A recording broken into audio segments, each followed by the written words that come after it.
गुरुदेव भगवान की जय। अखंड विद्यानंद जी महाराज की जय। सतगुरुवे नमः, सतगुरुवे नमः, सतगुरुवे नमः। आगे की कथा सुने। इन्होंने बगैर नहाए प्रसाद खा लिया, क्योंकि अब गुरु जी का आदेश था। नाश्ता करने के कुछ देर बाद बचा हुआ सामान उठाकर अंदर रख दिया और सफाई कर दी। फिर ये भक्तों के साथ गुरु भगवान के पास बैठ गए। फिर क्या था, गुरु जी इनसे कहने लगे कि अरे नहा के ही खाई। इनको कुछ समझ में नहीं आया तो इन्होंने पूछा। एक भक्त ने कहा कि आगे से नहाकर पूजा करके ही खाना, ऐसा बोल रहे हैं। ये पहले उद्दंड था, शरारती थे, खाते पीते थे, लेकिन गुरु भगवान की शरण में आने के बाद इन सब बुराइयों से नाता टूट गया। ये सब गुरु भगवान की कृपा से हुआ। एक बार गुरु भगवान ने इस विषय में पूछा तो गुरु जी ने इन सब वस्तुओं से दूर रहने की सलाह दी। इस प्रकार गुरु भगवान ने इन बुरी चीज़ों से इनको दूर कर दिया। ये पुनः ऐसे गुरु भगवान के चरणों में कोटि कोटि प्रणाम करते हैं। इनके मन में बहुत से प्रश्न उठते हैं, उसका समाधान गुरु भगवान बहुत ही अच्छी तरह कर दिया करते हैं। अब ये गुरु जी से बात करने लगे थे। गुरु जी खूब बात कर लेते। औरों की तरह ये अब गुरु जी के सामने घबराते नहीं थे, यहाँ तक कि हठ भी कर लेते थे। गुरु भगवान खूब हंसाए भी करते थे और अपनी लीला भी दिखाते थे। ये गुरु भगवान के दर्शन करने ज़्यादातर योगेश जी के साथ जाते थे। उनकी सूचना आती कि गुरु जी के दर्शन करने हैं, ये भी तुरंत हामी भर देते और उनके पास पहुंच जाते गाजियाबाद। वहां से उनकी गाड़ी से ही गुरु भगवान के दर्शन को चल देते। एक बार यह दोनों घुघरावली पहुँचे। गुरु भगवान नीचे ही विराजमान थे। इन लोगों ने उन्हें नमन किया और बैठ गए उनके पास। कुछ देर बाद गुरु जी ने कहा, अरे खेल करी। गुरु जी एक प्लास्टिक की कुर्सी पर बैठे हुए थे। एक लड़का वहाँ था। वहाँ उसने एक तौलिया से गुरु जी के पीछे चक्कर से करे जो कुर्सी को छूकर हो रहे थे। गुरु जी बोले, अरे हमें छुआ। पहले योगेश जी ने छुआ तो योगेश जी बोले, गुरु जी में तो करंट आ रहा है। फिर उन्होंने छुआ तो सचमुच इनको बहुत तेज करंट लगा। ये डर कर पीछे हट गए। फिर तो गुरु जी अपनी इस लीला पर खूब हंसे और इन सबको भी हंसाया। ऐसे थे गुरु भगवान। गुरु भगवान का शरीर पूरा होने पर इनको बहुत ही दुख हुआ, पर वह अंतर्यामी भगवान है। वह भले ही साकार रूप में नहीं है, फिर भी वह आज भी सभी के साथ ही हैं। ऐसी अनुभूति प्राप्त होती है। ये जो भी कार्य करते हैं गुरु भगवान का नाम लेकर करते हैं और गुरु भगवान सभी कर्मों को अच्छी तरह से कर देते हैं। जब ये गुरु भगवान की शरण में आए हुए हैं तब से चिंता मुक्त जीवन व्यतीत कर रहे हैं, क्योंकि चिंता करने की जरूरत ही नहीं है कि इन रक्षा करने वाले तो सदगुरु स्वयं मौजूद हैं। श्री सदगुरु मौनी बाबा भगवान के शरीर पूरा होने के बाद ये सुल्तानपुर आश्रम पर एक महीने में जाने लगे। इनको वहाँ समाधि स्थल साईं बाबा को नमन करके बहुत ही आनंद की अनुभूति प्राप्त होती है। और वहाँ आश्रम पर विराजमान श्री गजानंद स्वामी जी के चरण कमलों में नमन करते रहते हैं। कभी किसी महीने किसी कारणवश नहीं पहुँच पाते तो स्वामी जी पूछते हैं, कहाँ रह गए। श्री गजानंद बाबा के दर्शन करने पर भी ऐसा ही लगता है कि गुरु भगवान के दर्शन हो रहे हैं, क्योंकि वह भी इनको गुरु भगवान की तरह ही प्रेम करते हैं। राजू कहते हैं कि ऐसे महान संत के चरणों में भी मेरा सत नमन है और गुरु भगवान से प्रार्थना करते हैं कि गुरु जी का आशीर्वाद सदैव उन पर तथा उनके परिवार पर बना रहे। सतगुरुवे नमः। ग्राम रायपुर अलीगढ़ के प्रताप सिंह चौहान मौनी बाबा भगवान के भक्त हैं। ये बताते हैं कि किस प्रकार इनकी मौनी बाबा भगवान से भेंट हुई। सतगुरुवे नमः। इनके यहाँ एक सतबीर नाम का गार्ड था जो ग्राम याकूबपुर का रहने वाला था। उसकी एक साथी कर्मचारी से कुछ अनबन हो गई। वह कर्मचारी सतबीर को बहुत परेशान करने लगा, उसके पीछे ही पड़ गया। सतबीर ने उससे कहा कि बिना बात आप मेरे पीछे न पड़ो, झेल नहीं पाओगे। जो सतबीर से लड़ रहा था उसका इसी दिन एक्सीडेंट हो गया और टांग टूट गई। जब चौहान साहब को इस बात का पता चला तो वह उस गार्ड से मिलने गए और पूछा, तुम किसकी सेवा करता है। उसने बताया कि वह मौनी बाबा का शिष्य है। चौहान साहब बोले, मुझे भी उनसे मिला दो। तो वह बोला, ठीक है, मिलवा दूंगा। सतगुरुवे नमः। गुरु पूर्णिमा वाले दिन सतबीर घर आए। चौहान साहब बस नहा धोकर पूजा करने खड़े हुए थे। अगरबत्ती और माचिस की तीली हाथ में थी। तब तक सतबीर ने गेट बजाया और कहा, जल्दी चलो, गुरुजी से फिर न होगी मुलाकात। चौहान साहब को उसकी जल्दबाजी पर गुस्सा सा आया, पर अगरबत्ती माचिस वहीं छोड़कर चल दिए। इन्होंने सतबीर से पूछा, पैसा कितना ले लूं? वह बोला, एक भी नहीं। यह दोनों वहीं पहुंचे जहां मौनी बाबा विराजमान थे। लंबी लाइन लगी थी। जब चौहान साहब की बारी आई तब वहां इनके साथ 4 आदमी थे। जैसे ही इनका गुरुजी से आमना सामना हुआ, ये सन्न रह गए। आंखें मिली और ये खड़े के खड़े रह गए। किसी ने डांटा, अब चलो, और इन्हें प्रसाद, फोटो, कैलेंडर और पीली पर्ची थमा दी। फिर सबने पंडाल में जाकर गुरु पूर्णिमा के पर्व पर मौनी बाबा के भंडारे में भोजन किया। जीवन में पहली बार चौहान साहब ने किसी गुरु का प्रसाद ग्रहण किया था। इसके बाद वह एक दिन मौनी बाबा के दर्शन करने बनवारीपुर रघुवीर मास्टर जी के छत वाली कुटी पर पहुँचे। उस दिन मौनी बाबा से इनका परिचय हुआ। चौहान साहब कहते हैं कि ये जब भी हृदय में मौनी बाबा के दर्शन की लालसा लिए पहुँचे, इन्हें दर्शन अवश्य मिला। एक बार चौहान साहब को मौनी बाबा के दर्शन की बड़ी प्रबल इच्छा हुई। ये सीधे बाबा के दरबार में पहुँचे। जैसे ही ये पहुँचे, मौनी बाबा ने कीर्तन शुरू करवा दिए। ये सोचने लगे कि कीर्तन शुरू हो गया, अब क्या करें। खुर्जा में 9 बजे से इनकी ड्यूटी थी, परंतु कीर्तन छोड़कर ये जाना भी न चाहते थे। जैसे ही अचानक गुरुजी ने कीर्तन शुरू करवाया था, वैसे ही अचानक 8:15 बजे समाप्ति करा दिया और चौहान साहब 8:50 होते होते ड्यूटी पर पहुंच गए।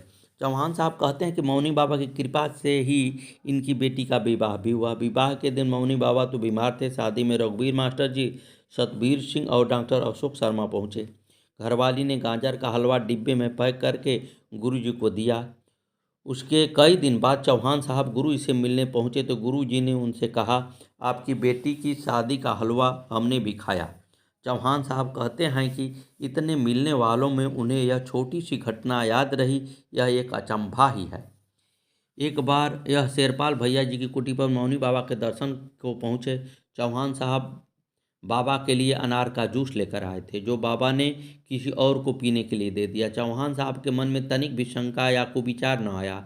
मौनी बाबा ने उन्हें खड़ा कर दिया और बोले, बिना मतलब के कोई नहीं आता, तुझे क्या चाहिए?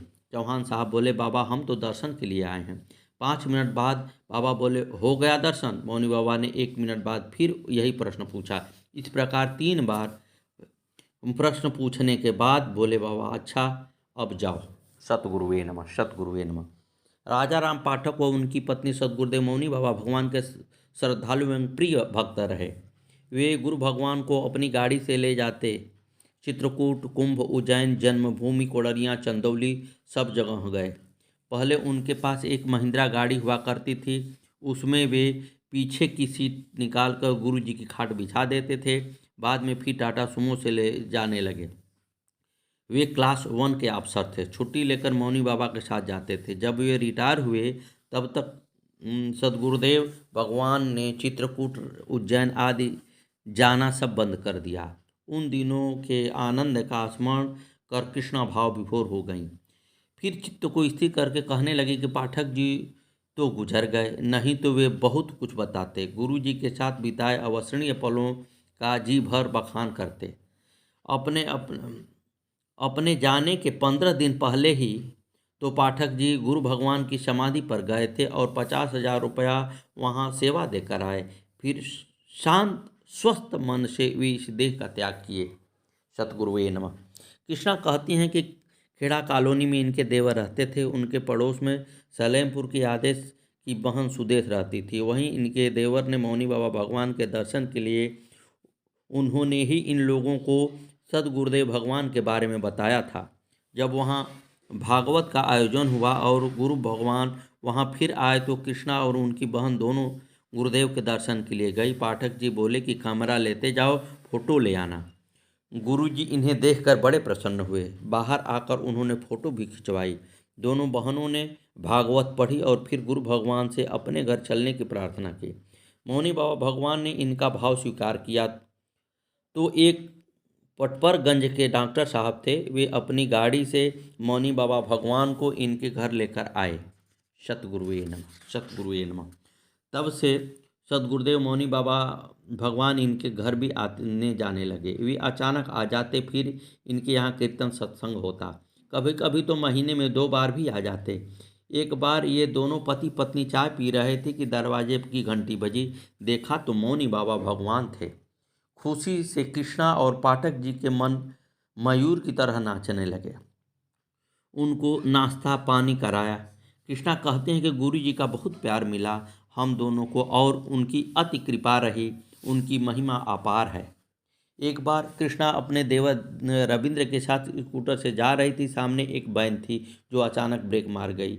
ये गिरते ही बेहोश हो गए। रविंद्र दिल से कमज़ोर था, बहुत घबराया। डॉक्टर के पास ले गया तो उन्होंने एडमिट करने को कहा। डॉक्टर ने कहा कि आप कहीं भी एडमिट हो जाओ पर घर मत जाना। सिर पर पीछे चोट आई थी, आंखें बार बार बंद हो रही थी। गुरुदेव जी इनको बराबर दिखाई देते रहे।